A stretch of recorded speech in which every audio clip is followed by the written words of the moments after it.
Human population growth is set to skyrocket. With this will come the skyrocketing use of all of our resources. Oil is already set to have reached its peak, and that we as a society are on the downhill with oil, forcing us to find valuable other resources in a limited amount of time. This idea is a chain reaction. China is set to grow by 3.9% by 2050. This tiny increase is nothing compared to the boom that will be experienced across Africa, especially in Nigeria, which is set to grow by 62.7%. However, with India, the population is set to grow by 24.4%, putting them at number 1 on the top 10 list of the biggest populations by 2050. While all this is going on, the United States is set to grow by only 16.5%. This graph here shows the growth of the population from the 1700s to 2048, where the world's overall population is set to reach 9 billion. It also shows that in the 88 years from 1960 to 2048, there has been a huge growth from a small population of 3 billion to 9 billion, a 300% increase. The population growth percentages have definitely increased in the past 50 years. This growth is demonstrated through the increase of the UAE population from 1950 to 2000, while it was overtaken by Niger in the 2000 to 2050 period. The growth of Africa is proven in this table because if you look at this period of 2000 to 2050, 9 of the 10 countries that have shown the biggest growth in population are from Africa. Populations have grown to the point where India has overtaken in the top 10 of 2050. And there are several new players with these massive populations. Pakistan is at number 4 and Nigeria has moved to number 6. The whole populations of these countries will have grown to the point where people will be fighting over the simplest things. However, with all of these predictions, there is still a chance of war, disease, and famine. No one has factored any of these world major events to happen at any time.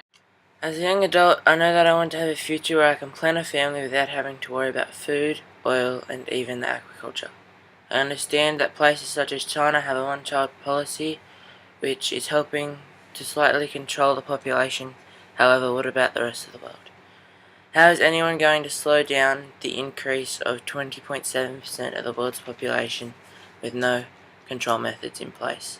How are we meant to find a home for all these people when we have so many homeless people in the world at the moment? The world is only going to get smaller. There are no control methods in place, and our own country is in no position to deal with it. We live in a small percentage of our landscape, and with the population growth, we are only going to move towards the centre of the country. We are also constantly sending aid to help out other countries, but how often do we see people trying to help our homeless off the street? If we cannot cater to the needs of our own population, then how can we expect to move forward the growing population of the world? I know that as only one person, there isn't much I can do. However, when I hear about the hunger crisis within third world countries, I don't understand how we can expect to feed 9 billion people in 2050 when we can't even feed everyone that we have in the world now. I understand we have a farming boom happening at the moment, but how long will it be an option to sustain the future generations? After many years of research and prediction on what might happen, it has been concluded that the world is in for a rude shock. It is believed that we as a society may have reached the peak of the oil allocation in the world. This could mean that our world oil problem may be at the top of the list of the issues.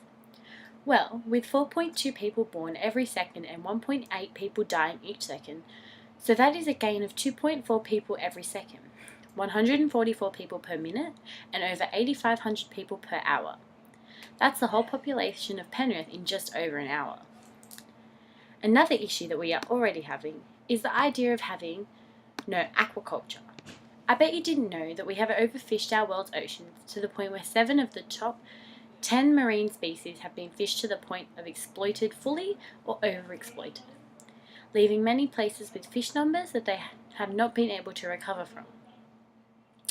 The fish catch was possibly about 4 million tonnes across the world in 1900, whereas due to the growing population and more mouths to feed, the catch for 2005 was up around the 140 million tonne mark. The growing population is also affected by rising expectation with the technology and standard of living that has been experienced by the developed world.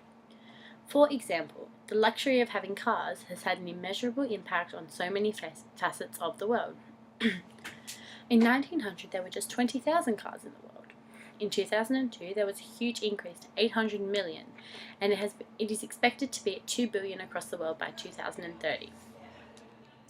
The amount of resources that are being exploited across the world that aren't being restored for future generations is something that will ultimately affect the quality of living across the world in coming years. In 1950, the expectations of the future was flying cars and renewable resources, where science had changed everything. However, the future is certainly not that will be as successful as one previously thought. We are looking at a future where many people will not have enough food for their families, not enough money to meet the rising prices of the times, and will be left to struggle with governments beginning to fail over the last few months. This will only continue. Honestly, our future is not as bright as people once thought.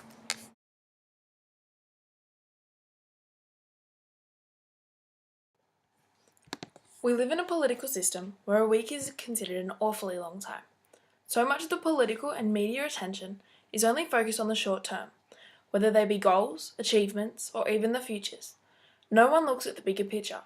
This short-sightedness is what is causing for the unpreparedness which is leading to uncertainty and the inevitable changes in the future generations.